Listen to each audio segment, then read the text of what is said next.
षष्ठाध्यायी जगन्माता यस्य चित्तात् समुत्थिता वेदानामुपकाराय तस्मै पाणिनये नमः।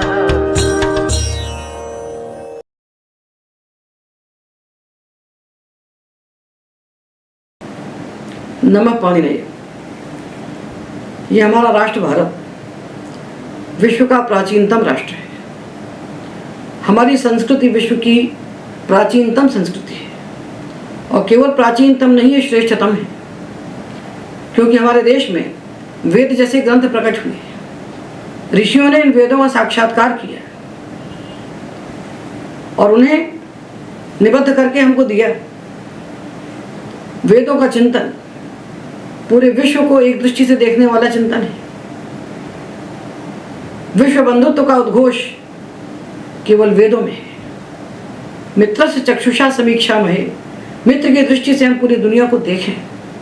जो चेतना हमारे भीतर है वही चेतना पूरे विश्व में व्याप्त है। उसी का हम एक अंश हैं। इस एकात्म की बात दुनिया में कोई नहीं जानता, किसी को नहीं पता है। और हमारे देश का एक बिना पढ़ा लिखा किसान उस एकात्मता को जानता है, उसको मालूम है। और विश्व में बड़े बड़े जो फिलोसफर पैदा हुए हैं ना पश्चिम में, उन्हें खाक नहीं मालूम, उनको उलझाते हैं शब्दों के जाल में।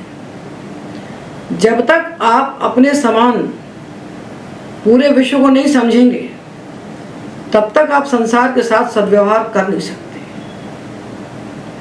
भागवत में श्लोक आता है, मृगोष्ठ खरमरकाखु सरीसृप खगमक्षिका आत्मनः पुत्रवत पश्येत तैरेशा मंत्रण कियत। ये मृग हैं, जो ऊंट हैं, चूहे हैं, मक्खी हैं, सांप हैं, जितने जीव दिखाई पड़ते हैं यहाँ से वहाँ तक, जो जंगम दिखता है और जो स्थावर दिखता है, इस सबको अपने पुत्र के समान समझिए और तत्व दृष्टि से विचार कीजिए कि आपके पुत्र में और उनमें क्या अंतर है। इतनी बड़ी बात को हृदय में उतारने के लिए अनेक जन्म लग जाते हैं, छोटी बात नहीं। उस एकात्मता को समझाने वाला दर्शन केवल भारत में पैदा हुआ है। सरित समुद्रां शहरे शरीरम यत्किंच भूतम प्रणवेद अनन्य। ये जो नदियाँ दिखती हैं, जो पहाड़ दिखते हैं, जो वृक्ष दिखते हैं, जो समुद्र दिखते हैं, जिसको हम स्थावर कहते हैं, इसको हम जड़ कहते हैं, ये सब उस परमात्मा का शरीर है।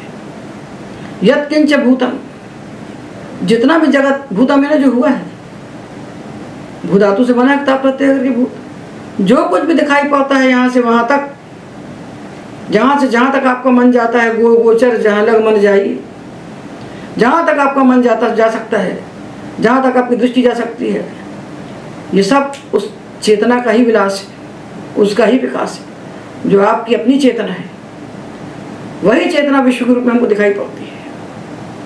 ये एकात्मता जब तक नहीं आएगी तब तक धरती पर कभी शांति नहीं।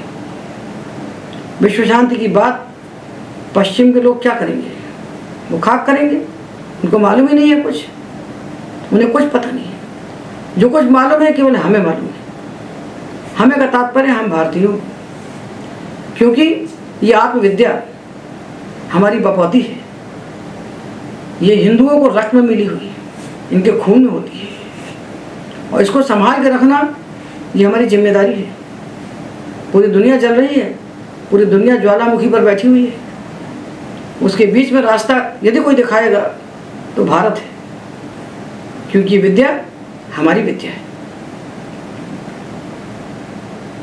हमारे ऋषियों ने उस तत्व का साक्षात्कार किया है। ये कपोल कल्पित नहीं है, उन्होंने साक्षात्कार करके विद्या हमें दी है। और वेदों से होती हुई वो विद्या चली तो वेद हैं, फिर उपनिषद हैं, ब्राह्मण ग्रंथ हैं, फिर महाभारत है, वाल्मीकि रामायण है, 18 पुराण हैं, 18 उपपुराण हैं, 6 दर्शनों की परंपरा है, 6 आस्तिक और 3 नास्तिक, और इनका भी अनंत विस्तार, इतना विराट, इतना विपुल वाङ्मय है। ये सब हमारा अपना है, ये हमारे पूर्वजों की निधि है, ये हमारी सारस्वत निधि है। इसको संभालना हमारी जिम्मेदारी है। और इसके अलावा भाषा का चिंतन, भाषा का विराट चिंतन। हम समझते हैं भाषा केवल संप्रेषण का माध्यम है, बोलचाल का माध्यम है। ऐसा नहीं है। वेद में कहा है, अहम राष्ट्रीय संगमनी वसूना चिकितुषी प्रथमा यज्ञयाना। ये जो वाक है, वाणी, ये हमारा आत्मतत्व है। इसको हम समझेंगे तो पूरे विश्व के रहस्य हमारे सामने प्रकट हो जाएंगे। इसलिए हमारे ऋषियों ने शिक्षा की कैसी पद्धति बनाई थी, अध्ययन की कैसी पद्धति बनाई थी कि उस विधि से पढ़ने के लिए पूरी दुनिया के लोग इस राष्ट्र में आया करते थे। ये विश्व का सबसे प्राचीन विद्या केंद्र था। बड़े बड़े विश्वविद्यालय यहाँ पर थे और सारे संसार के लोग यहाँ पर पढ़ने के लिए आते थे। भगवान मनु ने कहा है, एतद् देश प्रसूतस्य सकाशात् अग्रजन्मनः स्वं स्वं चरित्रम शिक्षेरन् पृथिव्याम सर्वमानवाः। इस देश में जन्म लेने वाले अग्रजन्मा के पास, ब्राह्मण के पास, विश्व के सारे लोगों को अपने चरित्र की शिक्षा लेने के लिए जाना चाहिए। ये चरित्रों का देश है।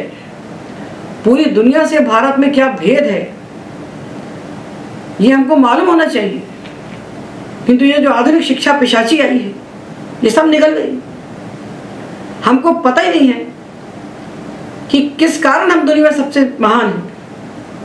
हमको ये पता ही नहीं है कि वो कौन से कारण हैं जिससे हम संसार के सारे देशों से बढ़कर हैं, उनसे अतिरिक्त हैं, उनसे महान हैं, उनसे श्रेष्ठ हैं। ये बात बच्चे को पता तो होना चाहिए ना। पर आज जो बच्चे हमारे देश में पैदा होते हैं, उनको ना अंग्रेजी मीडियम के स्कूलों में जो झोंक दिया जाता है, उनकी सारी प्रतिभा का विनाश कर देते हैं माता पिता, और खुश होते हैं कि हम बड़े महंगे स्कूलों में बच्चों को पढ़ा रहे हैं। तो ज़्यादा पैसा देके पढ़ाने से बच्चा ज़्यादा बुद्धिमान नहीं बनता है। इसलिए बच्चे को क्या पढ़ाना चाहिए, कैसे पढ़ाना चाहिए। महामना चाणक्य ने कहा है कि पुत्रा विद्याया पारंगमितव्या। हमारे घर पुत्र का जन्म हुआ तो हमारा क्या कर्तव्य है, तो उसको आर पार हम विद्या पढ़ाएं, आर पार विद्या पढ़ाएं, विद्या के पार तक ले जाएं। इसलिए हमारे घर संतान का जन्म हुआ है कि हम उसको भारत की जो निधि है, भारतवर्ष की जो सारस्वत निधि है, जो सारस्वत धरोहर है, वो अपनी संतानों को हम देते रहें, आगे बढ़ाते रहें, परंपरा चलती रहे। और ये परंपरा हजारों सालों से चली आ रही थी, अनादिकाल से चली आ रही थी। मुसलमानों ने जलाया, धू धू करके आग लगाई, उसके बाद भी हमारी परंपरा बची रही। पर अंग्रेजों ने ऐसी कुटिल चालें चली कि उन्होंने हमारी जड़ें उखाड़ दी। उन्होंने हमारी शिक्षा पद्धति को निर्मूल कर दिया और एक ऐसी शिक्षा पद्धति इस देश को दी जिसको पढ़ने से यंत्र के समान मनुष्य तैयार होता है। जिस शिक्षा से पढ़ा हुआ व्यक्ति मनुष्य ही नहीं बन पाता है। शिक्षा का उद्देश्य क्या है? वेद कहते हैं मनुर्भव, मनुर्भव, आदमी बनो। जो शिक्षा आदमी को आदमी न बनाए वो शिक्षा ही नहीं है। तो शिक्षा के नाम से पूरे देश में दुकानदारियां चल रही है। तो इस दुकानदारी के भीतर जो शिक्षा दी जा रही है उससे आदमी का विकास ही नहीं हो रहा है। आदमी आदमी बन ही नहीं रहा है। इस देश में ऋषियों ने ऐसी शिक्षा दी थी जो पूरे विश्व के साथ हमारी एकात्मता का हमें दर्शन करा देती थी। हमें बोध हो जाता था कि हम इस अखंड विश्व के एक अभिन्न अंग हैं और विश्व के प्रति हमारा क्या कर्तव्य है। अभी शिक्षा में कुछ भी नहीं है। अब डिग्रियां हैं, बड़े बड़े डिग्रीधारी आकर खड़े होते हैं, उनको एक अक्षर नहीं आता, एक अक्षर शुद्ध बोलना नहीं आता।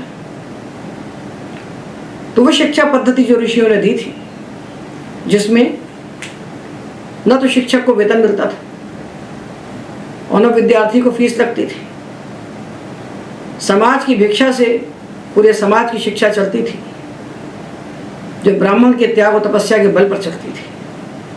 जो ब्राह्मण अपने घर में 2 दिन का अनाज इकट्ठा न रख के भिक्षा मांग कर पूरे समाज को सुशिक्षित करता था, उसको तोड़ दिया, सारी वर्ण व्यवस्था को तोड़ दिया और तोड़ करके उसको घृणात्मक जाति व्यवस्था में बदल दिया। पूरे समाज को आपस में जाति के नाम पर विखंडित कर दिया। हमारी पूरी शिक्षा पता नहीं कहाँ चली गई। तो अब ऐसे लोग पढ़ लिख कर सामने खड़े होते हैं आकर के, वो एमए करके आते हैं, पीएचडी करके आते हैं, संस्कृत में एमए करके आते हैं, उनको एक अक्षर बोलना नहीं आता, उनको उच्चारण का भी ज्ञान नहीं होता। जबकि शिक्षा का पहला सोपान होता है वर्णोच्चारण। किस वर्ण को कैसे बोला जाए, ये शिक्षा का मूल है। जब तक बोलने नहीं आएगा बच्चे को तो आगे पढ़ेगा क्या? तो ये नई शिक्षा ये अंग्रेजों ने बनाई और ये जानबूझकर बनाई, हमारी जड़ों से हमको तोड़ करके तेजो विहीन कर देने के लिए अंग्रेजों ने शिक्षा का निर्माण किया। हमारे संस्कृत विद्यालय को तोड़ा, नष्ट किया। 7 लाख से अधिक गुरुकुल हमारे देश में थे 19वीं शताब्दी में, उन सबका ध्वंस किया, उनको निराधार कर दिया और कॉन्वेंट स्कूल स्थापित करके ये नई शिक्षा पद्धति उन्होंने हमको दी। इससे विश्व का सबसे श्रेष्ठ मानव जिसका जन्म भारतवर्ष में होता था वो तेजो विहीन हो गया। हमको इससे वापस जोड़ना है, हमको पुनः अपनी शिक्षा पद्धति से जुड़ करके अपनी चेतना के उन द्वारों को खोलना है जिससे हम पूरे विश्व में एकात्म का दर्शन कर सकें और ये विद्या संसार तक पहुंचा सकें। आज विश्व को केवल इसी की आवश्यकता है और कुछ की आवश्यकता नहीं। तो इसके लिए हमें संस्कृत से जोड़ना होगा। ये संस्कृत नहीं जो स्कूल कॉलेज में पढ़ाई जाती है, ये संस्कृत नहीं है, ये तो छल है। ये छल है, अंग्रेजी पद्धति से पढ़ाते हैं। बच्चे को सामने बैठा करके उसको हाथ पकड़ के लिखना माता पिता नहीं सिखाते, स्कूल भेज देते हैं और बहुत खुश होते हैं कि हम 1 लाख फीस दे रहे हैं, 2 लाख फीस दे रहे हैं। तो आपके 2 लाख के धन से बच्चा विद्वान नहीं बनेगा। आप अब तक कितना समय दे रहे हैं, आप कितना त्याग कर रहे हैं उसके लिए।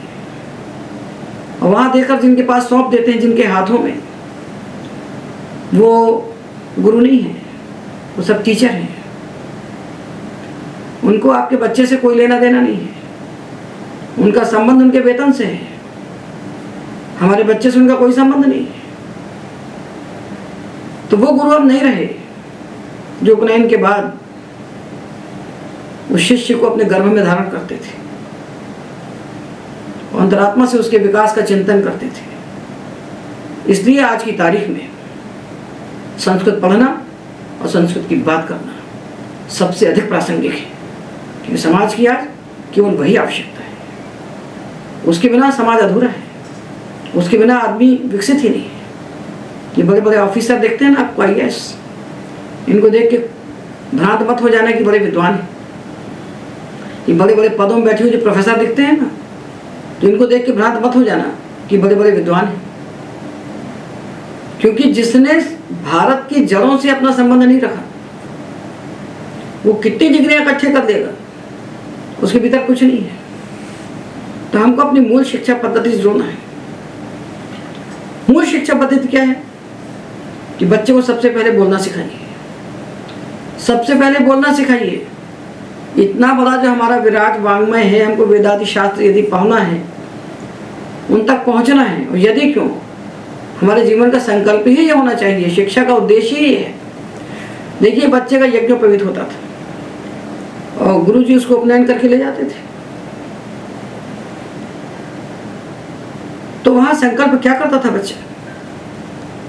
अग्निदेवता से क्या संकल्प करता था? अग्निदेवता से क्या प्रार्थना करता है बालक कि हे अग्नि, जिस प्रकार आप देवताओं की निधि यज्ञ के रक्षक हैं, इसी प्रकार मैं मनुष्यों की निधि जो वेद, उसका रक्षक बनूं। हमारी निधि वेद है और वेदों की रक्षा के लिए ही हमें इस धरती पर जन्म मिला है। वेद तक कैसे पहुंचेंगे? जब तक हमको संस्कृत का ज्ञान नहीं होगा हम वेद को कैसे जानेंगे? सीधे धड़ाम से थोड़े वेद पढ़ लिए जाते हैं। संस्कृत को जानने के लिए सबसे पहले क्या आवश्यक है?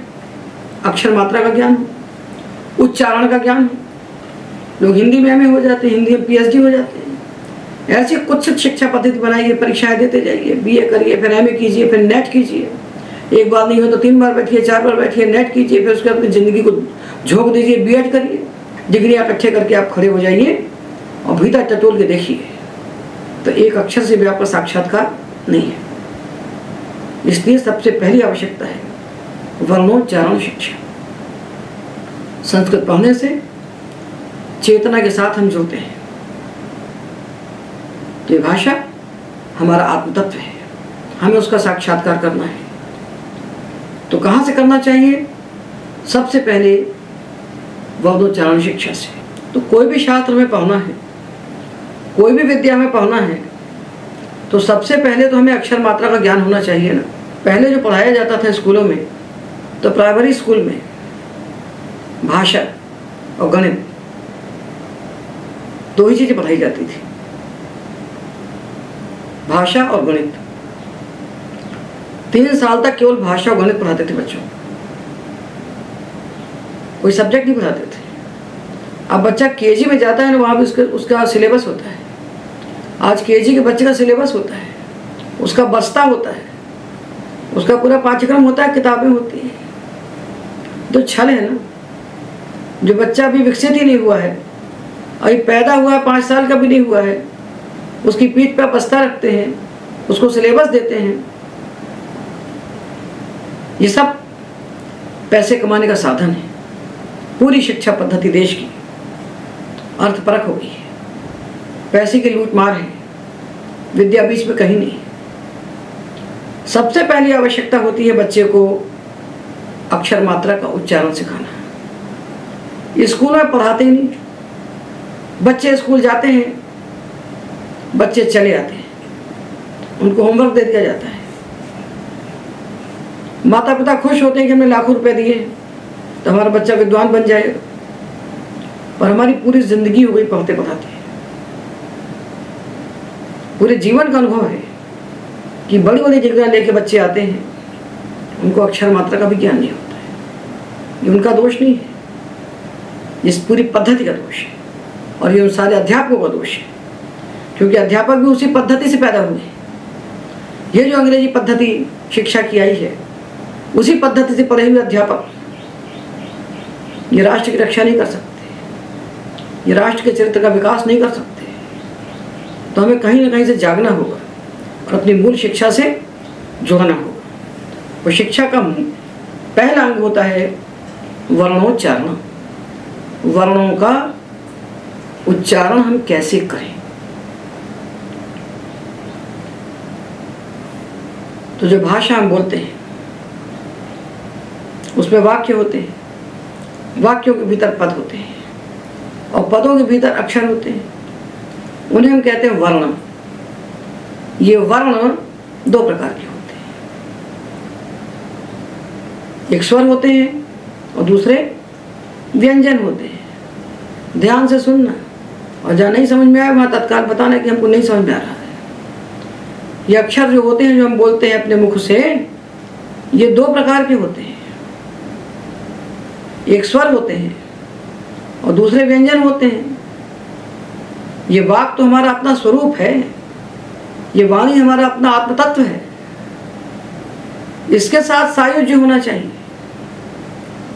भाष्यकार यही कहते हैं कि वाक के साथ हमारा सायुज्य हो जाए, ये शब्द ब्रह्म के साथ हमारा सायुज्य होना चाहिए। तो कहाँ से आरंभ होगा? स्कूल जाके नहीं होगा, कॉलेज जाके नहीं होगा, और डिग्रियां लेने से नहीं होगा। इसके लिए आपको तपस्वी अध्यापक मिल जाएं, जो इस भारत के प्राण तत्व थे, वैसे गुरु मिल जाएं तो बैठ के समझ लो कि ये जो शब्द हम बोलते हैं इसमें 2 प्रकार के अक्षर होते हैं। अक्षरों को हम वर्ण कहते हैं। वर्ण एक ऐसे होते हैं जिनको बोलने में किसी की सहायता नहीं लगती। आपको कहीं नहीं जाना है, स्वयं बोल के देखना है। भाषा में बोलना है, मुख हमारा है, उच्चारण अवयव हमारे हैं। हम खुद बोल कर परीक्षण करें कि देखिए, आप बोलिए आ, आ बोलो, आ आ, आ आ। आ कितने अक्षर सुनाई पड़ रहे हैं? कितने सुनाई पड़ रहे हैं? 1 कि 2? एक ही सुनाई पड़ रहा है। आ एक है ना। अब बोलो ई। ई कितने सुनाई पड़ रहे हैं? ई ई कितने अक्षर हैं? ई में कितने अक्षर सुनाई पड़ रहे हैं? ई ई कितने अक्षर सुनाई पड़ रहे हैं? एक 1। बोलिए आ। आ आ आ कितने अक्षर सुनाई पड़ रहे हैं? मतलब 1। आप बोलिए का। का का का कितने अक्षर सुनाई पड़ रहे हैं? 2 कौन कौन से हैं? का और आ का और आ। पहले का सुनाई पड़ रहा है, बाद में आ सुनाई पड़ रहा है। अब बोलिए माँ। माँ माँ माँ कितने अक्षर हैं? माँ और आ माँ और आ। ई की कितने अक्षर का हैं? और 2 बोलो। क और ई का और ई ई। कू कू कितने अक्षर हैं? क और उ कू कितने अक्षर हैं? 2 कौन कौन क से? और उ अच्छा, आप सुनिए। ऊ कितने अक्षर हैं? 1 1। ऊ ये 1 अक्षर है और कू 2 अक्षर ये 2 अक्षर है। ऊ ये 1 अक्षर है और कू ये 2 अक्षर है। का और ऊ। उ कू में 2 अक्षर है, का और ऊ। का और ऊ। इस ऊ को आप अकेले बोल सकते हैं। बोल के देख लो। ऊ ऊ ऊ इसको बोल सकते हैं। इसको आप नहीं बोल सकते, ना हम बोल सकते, ना इसको ब्रह्मा जी भी नहीं बोल सकते। इसको कोई नहीं बोल सकता, क्योंकि ये जो चिन्ह लगा है नीचे हलंत, इसका मतलब इसमें स्वर निकाल दिया गया, बिना स्वर का है। बिना स्वर का जो है व्यंजन, इसका नाम व्यंजन है, इसका नाम व्यंजन है, इसका नाम स्वर है। स्वर क्यों कहते हैं इसको? क्योंकि इसको हम स्वयं बोल सकते हैं। इसको बोलने के लिए किसी की सहायता नहीं चाहिए, और इसको बोलने के लिए इसकी सहायता चाहिए, इसकी या किसी भी स्वर की सहायता चाहिए। जब इसको किसी स्वर की सहायता मिल जाएगी तो ये आपके गले के बाहर निकलेगा, नहीं तो गले के अंदर बैठा रहेगा चुपचाप। इसको बोल सकते हैं? नहीं बोल सकते। इसमें ऊ को मिला दिया तब बोल सकते हो। इसमें ऊ को मिला दिया तो ये बन गया कू। अब आप बोल सकते हैं। का में हमने आ मिला दिया तो का बोल सकते हैं। इस का में हमने ई को मिला दिया तो की बोल सकते हैं। का में हमने ए को मिला दिया तो के बोल सकते हैं। कोई ना कोई स्वर जब उसको मिल जाता है तो हमारे गले के वो बाहर आ जाता है। तो स्वर का अर्थ होता है ऐसे अक्षर जो स्वयं बोले जा सकते हैं, जिनको बोलने में किसी की सहायता नहीं लगती। तो स्वर है 9। आ आ आ ई ई उ उ री री री री ए ए आई आई ओ ओ औ। औ। ये 9 स्वर हैं। ये 9 स्वर हैं। जी इनको बोलने के लिए किसी दूसरे अक्षर की सहायता नहीं चाहिए, और इनके अलावा जितने हैं वो सब व्यंजन है। व्यंजन यानी जिनको बोलने में स्वरों की सहायता लगती है, जिनको बोलने में स्वरों की सहायता लगती है व्यंजन में। तो स्वयं राजन्ते इति स्वराः अन्वक् भवति व्यंजनम्। जो स्वयं बोले जा सकते हैं, जो स्वयं प्रकाशित होते हैं, वो स्वर हैं।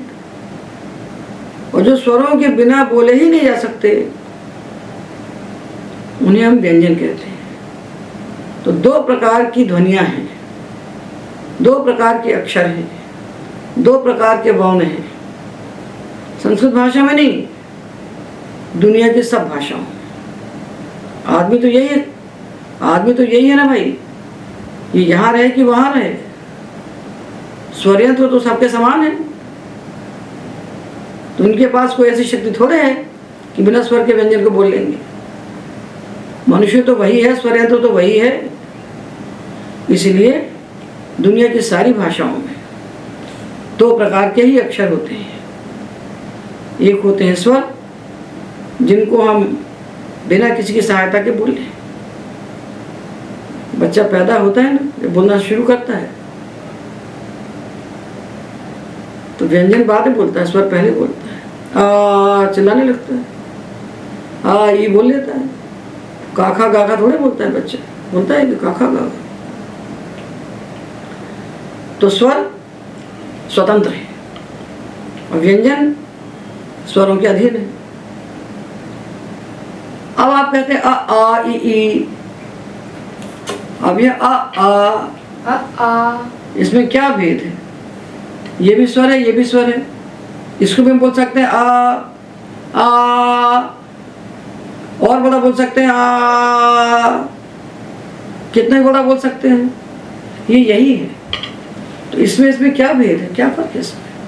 इसको बोलने में जितना समय हमने लगाया, उससे ज़्यादा समय इसको बोलने में लगा है। दोनों में किसका भेद है? समय का। समय यानी मात्रा का, काल का भेद है। इसको बोलने में जितना हम समय लगाते हैं, इसको बोलने में सिर्फ दुगना समय लगाते हैं बस। तो ये आ,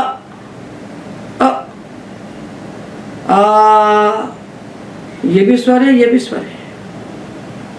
इसको हम छोटा आ कहते हैं, उसको हम बड़ा आ कहते हैं। ये कहते हैं ना हिंदी में, छोटा आ बड़ा आ, छोटी ई बड़ी ई, छोटा ऊ बड़ा ऊ। तो बड़ा ऊ कहने से बड़ा नहीं होता, बड़ा ऊ कहने से बड़ा नहीं होता, बड़ा बोलने से बड़ा होता है। तो इसको कहेंगे ई ऊ ऊ। इससे दुगने समय में बोलिए इसको आप। ये री और री, आ, इसका नाम छोटा आ, इसका नाम बड़ा आ। जिसको हम छोटा आ कहते हैं, इसको कहते हैं ह्रस्व। छोटे का नाम है ह्रस्व और बड़े का नाम है दीर्घ। अभी दो ही समझिए, अभी 18 प्रकार का समझने की जरूरत नहीं है। अभी आप दो समझिए। अ ये छोटा है, इसका नाम है ह्रस्व। और आ ये बड़ा है, इसका नाम है दीर्घ। छोटे आ का नाम ह्रस्व और बड़े आ का नाम दीर्घ। इनका एक नाम हुआ। अब इनका एक एक नाम आप और याद कर लीजिए। धीरे धीरे हम लोग प्रवेश करेंगे। ये चार देखिए हमने, आ, इससे दुगना बोलना है इसको। ई उ ऊ, री री।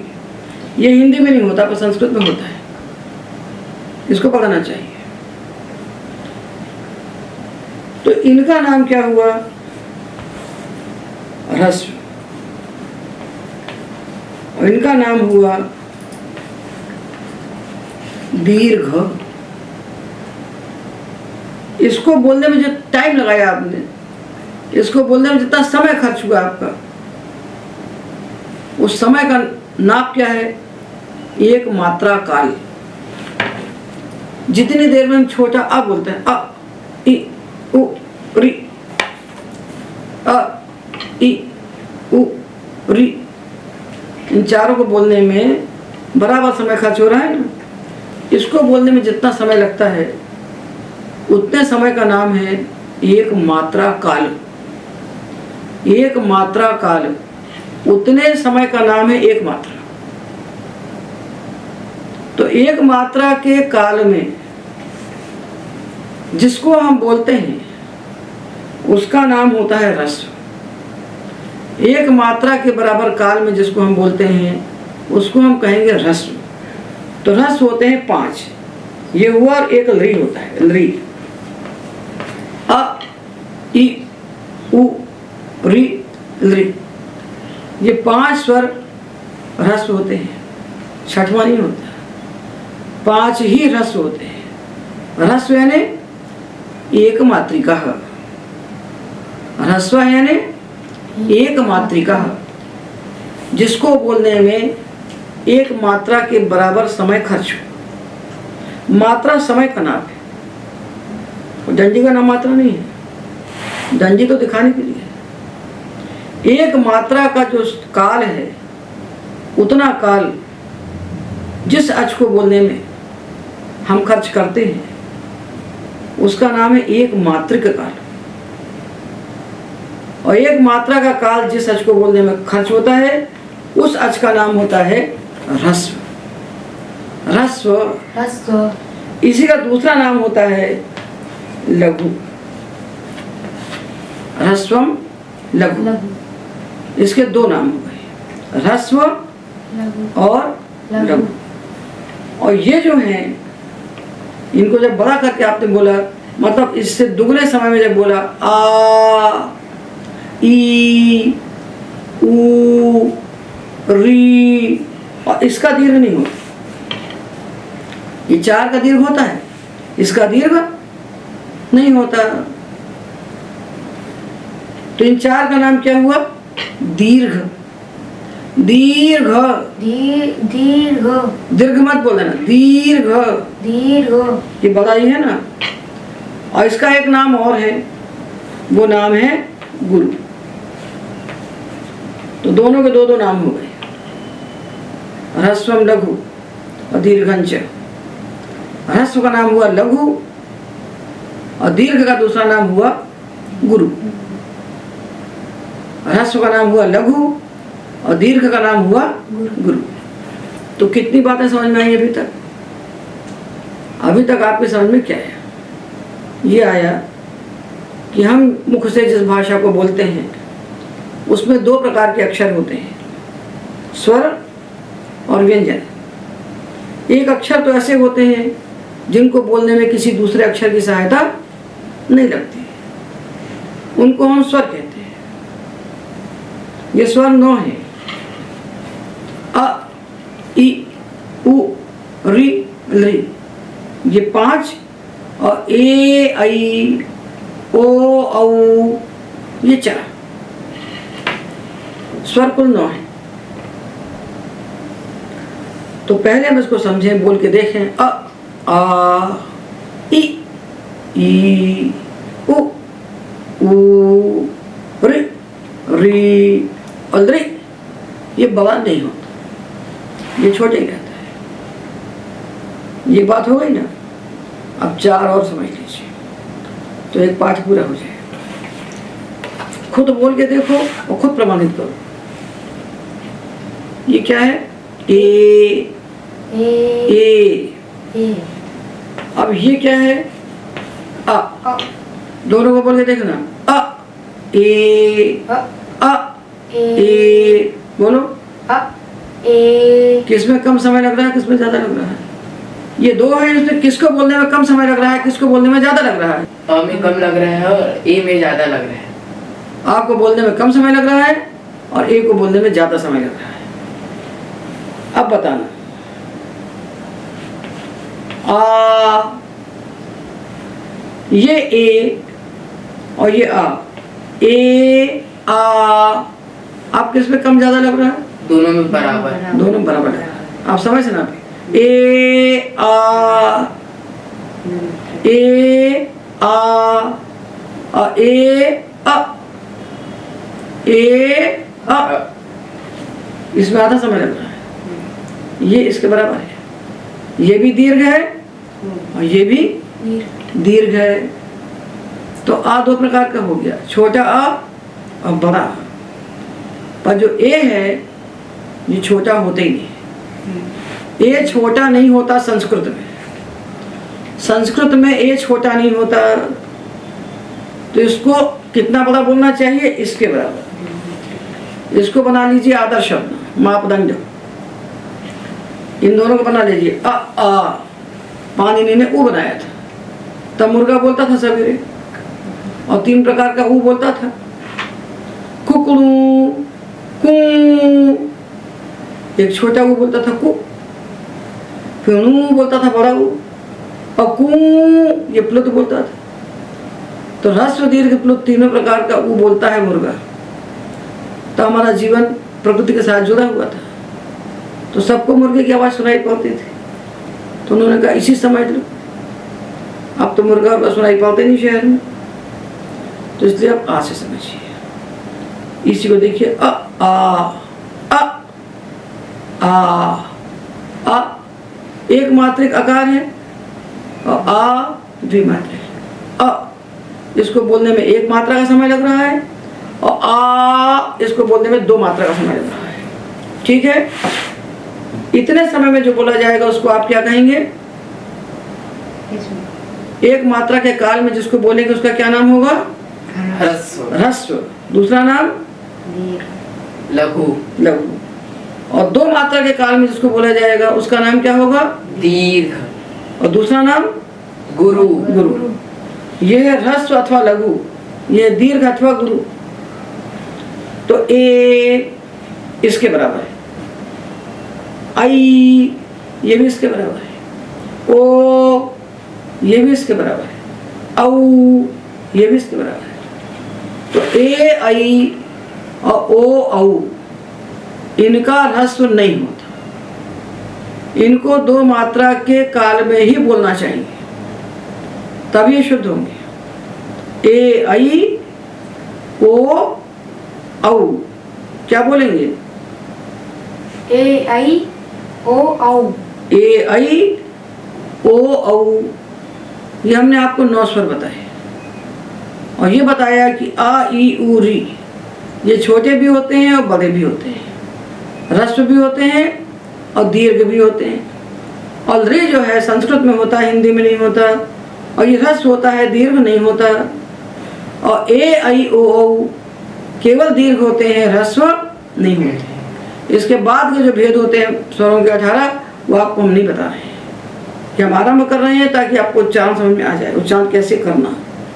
और दूसरे अक्षर वे होते हैं जो इन स्वरों की सहायता से बोले जाते हैं। स्वरों की सहायता नहीं मिलती तो गले में अटके पड़े रहते हैं, बाहर नहीं निकल सकते।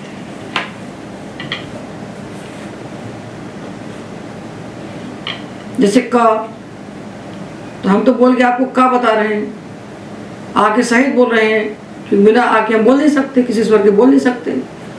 तो हम जो बोल के बता रहे हैं उसमें आपके और उच्चारण के लिए मिल रहा है, आपको समझाने के लिए। तो का, खा, गा, घा, ना, ये सब व्यंजन है। इनमें से अगर आप हम निकाल दें, स्वर को निकाल दें, तो ये हमारे कंठ के बाहर नहीं निकलेंगे, गले के बाहर नहीं निकल सकते, सुनाई नहीं पड़ेंगे।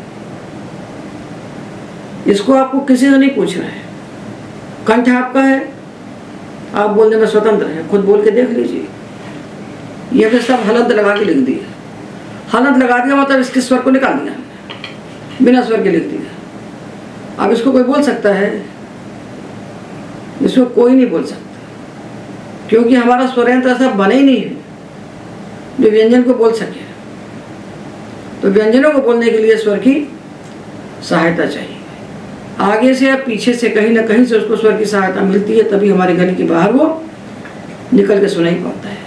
हमने इसमें से हटा दिया, इसको देखिए, ये इसमें जो डंडी दिखती है ना, खा, इतना तो व्यंजन है, और ये जो है आ है। ये गा में इतना तो गा है, और ये आ है। घा में इतना तो घा है, और ये आ है, घा इतने ही है, इसको हम आधा घा बोलते हैं। और डंडी जो है ना स्वर है, आ है। और ये का में आ कहाँ मिला हुआ है, तो इतना ये का है, और ये इसमें आ है। इसमें का कितना है, इतना है का, और ये उसमें आ है। ये लिखे काखा गाखा सब आ को मिला के लिखे हुए, इसमें असली का इतना है, ये देखिए। तो स्वर 3 प्रकार से बैठा रहता है व्यंजन के साथ। एक तो डंडी से बैठा रहता है, खा गा घा पा मा, इन्हें बैठे हुए। और जब फा लिखा हमने तो इतना तो ये व्यंजन है, और ये आ है, ये आ है, ये स्वर है, इतना हिस्सा स्वर को दिखाता है। और जब टा लिखा तो इतना तो व्यंजन है, और ये स्वर है, ये स्वर है। तो टा ठा डा ढा में नीचे की डंडी है, ये स्वर है। का फा में ये डंडी स्वर है, और बाकी में जो खड़ी डंडी दिखती है वो स्वर है। बिना स्वर के इसको बोल नहीं सकते, इसलिए हम कहते हैं आधा घा लिखो तो हम ऐसा लिख देते हैं, आधा खा लिखो तो हम ऐसा लिख देते हैं, आधा गा लिखो तो हम ऐसा लिख देते हैं, ऐसे लिखते हैं ना। आधे का मतलब क्या है, आधे गा का क्या मतलब है, बिना स्वर का, जिसमें स्वर ना हो। तो हमने जाना कि भाषा में 2 प्रकार के अक्षर होते हैं, स्वर और व्यंजन। स्वरों को हम स्वतंत्र बोल सकते हैं, और व्यंजनों को हम स्वरों की सहायता से ही बोल सकते हैं, स्वतंत्र नहीं बोल सकते। दूसरी बात, जो स्वर होते हैं उनको बोलने में जब थोड़ा समय लगाते हैं, 1 मात्रा का समय, तो उसका नाम ह्रस्व होता है, उसका दूसरा नाम लघु होता है। और जब उससे दुगना समय लगाते हैं बोलने में, तो उसका नाम दीर्घ हो जाता है, और उसका दूसरा नाम गुरु होता है। तो ये ह्रस्व है, इसको हम ह्रस्व भी कह सकते हैं और लघु भी कह सकते हैं। और आ ये दीर्घ है, इसको हम गुरु भी कह सकते हैं। ह्रस्वम लघु और दीर्घंच। तो ह्रस्व दीर्घ किसके पैमाने हैं, किसको नापने के लिए हैं? ह्रस्व दीर्घ किसको नापते हैं? टाइम को नापते हैं, समय को नापते हैं। किसके समय को? आपके बोलने में जो समय खर्च हो रहा है, आपको बोलने में जितना समय खर्च हो रहा है, उतने टाइम का नाम है 1 मात्रा का काल। और 1 मात्रा का काल जिसको बोलने में लगता है, उस स्वर का नाम है ह्रस्व। 2 मात्रा का काल जिसको बोलने में लगता है, उसका नाम है दीर्घ। तो ये ह्रस्व दीर्घ नाम जो बने हैं, ये उच्चारण के समय के आधार पर बने हैं कि बोलने में कितना समय आपने लगाया। तो जिस वर्णों को बोलने में जितना समय लगना चाहिए, उससे कम हम लगाएंगे तो अशुद्ध हो जाएगा, अशुद्ध हो जाएगा। बच्चे आते हैं, पाठ करते हैं, रामेण रामाभ्याम रामयि, तो रामाभ्याम नहीं है, रामाभ्याम। आधे बच्चे आएंगे, बालकेन बालकाभ्याम बालकयि, बोल रहे हैं, सुनने वाले सुन रहे हैं। तो भ्याम में बड़ा है, इसको बोलने में 2 मात्रा का समय लगना चाहिए। बालकाभ्याम। अब दूसरी समस्या बता रहे हैं आपको, जो समस्या पैदा हो गई पूरी हिंदी भाषा में, कि हम लोग इस आई को कभी तो आई कहते हैं और कभी ए कहते हैं। ये देखिए, कि लिखते हैं हम आई, क्या बोलते हैं? ऐसा, ऐसा बोलते हैं। और ये आई लिखते हैं, और इसको पैसा बोलते हैं। अब देखिए, ये क्या है? आई। इसको बोलते हैं ए। ये है गऊ, गा में औ की मात्रा गऊ। गौ फिर र और व, तो क्या बना गऊ र व, गऊ रव र व। हम क्या कहते हैं? गौरव, गौरव कहते हैं, हम लोग गौरव कहते हैं। ये देखिए सऊ रभ, सा में औ की मात्रा सऊ, सऊ र भ, सा में औ की मात्रा सऊ बनेगा ना, तो मात्रा तो औ की लगाते हैं, अब बोलते हैं सौ। गौरव और सौरभ, हिंदी भाषी सब ऐसा ही बोलते हैं। इसको गौरव कहते हैं, इसको सौरभ कहते हैं। ऐसे कहते हो ना। जब तक इससे छुटकारा नहीं मिलेगा तब तक संस्कृत पढ़ना नहीं आ सकता। ए आई ओ औ, तो 20, 25, 50 ऐसे शब्द ले लो जिसमें आई हो और औ हो। पहला पाठ हमारा यही हुआ कि हमने 9 स्वर जाने और ये जाना कि आ ई उ री, ये 4 ह्रस्व भी होते हैं और दीर्घ भी होते हैं। री केवल ह्रस्व होता है और ए आई ओ औ केवल दीर्घ होते हैं, ह्रस्व नहीं होते। और इनका उच्चारण होता है ए आई ओ औ। जैसा उच्चारण है संस्कृत भाषा में वैसा ही बोला जाता है। दुनिया में एकमात्र भाषा ऐसी है संस्कृत, जो जैसी लिखी जाती है ठीक वैसी ही बोली जाती है। इतनी वैज्ञानिक, इतनी सुसंगत और इतनी सुसंबद्ध विश्व की कोई भाषा नहीं है। और ये भाषा हमारी है, हम भारतीयों की है। ये हमारे गौरव का पहला बिंदु है कि हम भारतीय हैं और हमारी भाषा संस्कृत है। दुनिया में एक ही भाषा है, उसका नाम संस्कृत है और बाकी सब बोलियां हैं। पूरे देश में भाषा के नाम पर दंगे मचे हुए हैं। यदि ये समझ में आ जाए नेताओं के और जनता के कि सब भाषाओं का प्राण तत्व संस्कृत भाषा है, तो भाषा के सारे विवाद समाप्त हो जाए। पूरे देश को एक सूत्र में बांधने का यदि कोई उपाय है तो केवल संस्कृत है।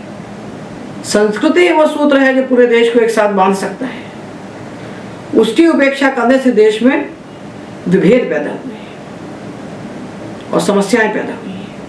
तो ये हमारा पहला पाठ समाप्त हुआ। दूसरे पाठ में हम बहुत सारे शब्दों को लेकर के उनके उच्चारण करने का अभ्यास करेंगे। आज के पाठ में एतावदेव।